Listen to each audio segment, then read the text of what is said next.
Protest la Spitalul Municipal Orșova. Peste 200 de persoane au participat la acțiune. Nemulțumirea este legată de blocajul instituțional dintre administrația locală și unitatea sanitară. În acest moment, spitalul poate asigura salariile doar până la finalul anului, chiar dacă unitatea are bani în conturi.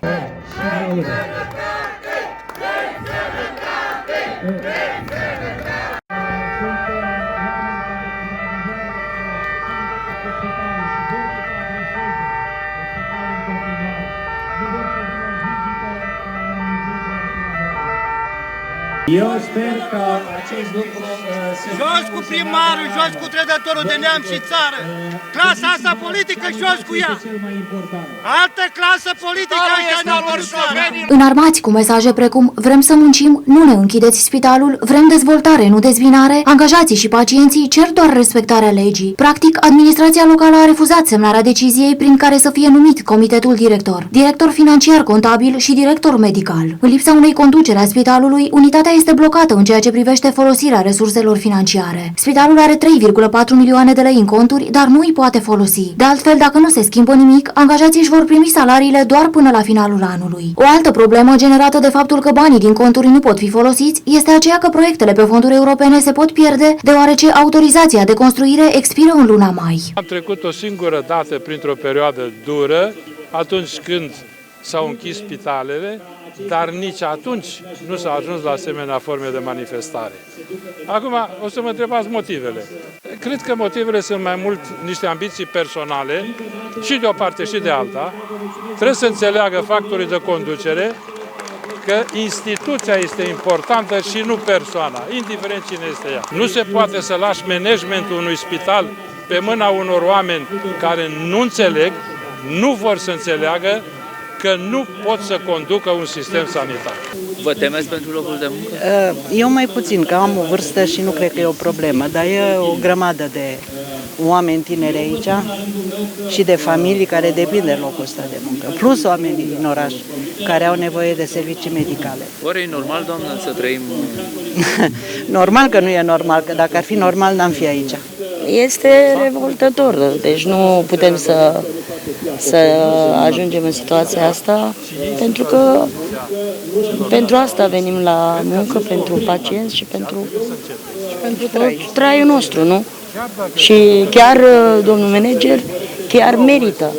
Deci nu putem să ne batem joc acum pentru personal strictul lui, nu știu ce vrea și cum vrea, dar nu e frumos și nu e bine. Pentru că vor să închide spitalul, unde vă dați seama că spitalul ăsta acoperă Clugova, Mehadia, Herculanele, unde ce facem? Mergem la Carasebeș, mergem unde mergem? La Severin, 70 de kilometri. Nu mi se pare normal. Niște mizerii de oameni, două primari, cum să ne ducem la Severin, de acolo, de la Mehadia, venim atâția kilometri să ne ducem la Severin, investiția, doctori, tineri, de vârsta mea de 20 de ani, să se ducă la oraș, la facultăți terminate. Unde se angajează? Ia străinătatea, mizerii de oameni la conducere. Acest spital pe mine m-a salvat. Am venit aici la urgență, mi-au făcut analizele datorită domnului Cican, gratuit, pentru că am pensie foarte mică și dânsul a dat ordin să mi se facă analizele gratuit, pentru că îmi cerea 3 milioane. Deci era aproape jumătate din pensia mea. Unde să mă duc eu cu banii care iau pe pensia mea, să mă duc până în Timișoara sau în altă parte?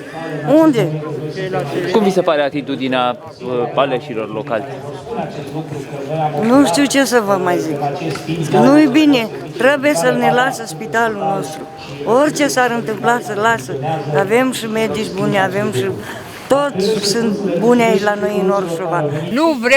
Eu nu vreau să se desfințeze, să se închidă spitalul municipal Orșova. Nu vreau.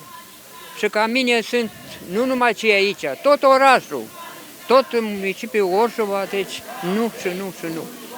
Și îmi pare rău că lumea nu înțelege o parte din orșoveni să mergem acolo. Blocajul instituțional s-a creat în urmă cu câțiva ani, când administrația locală a refuzat să își dea acordul pentru numirea comitetului director. De atunci, în afară de cheltuielile de funcționare, spitalul nu a mai avut acces la sumele din conturi. Avem un stat de funcții care trebuie reactualizat și care să nu mai aibă un termen limită al lui de funcționare, pentru că este anormal și este ilegal în primul rând. În al doilea rând, ne dorim conducere, să avem conducere la la spital sau un director medical sau un director financiar contabil, ne dorim ca astăzi să semneze acele acorduri de parteneriat pentru a putea depune acele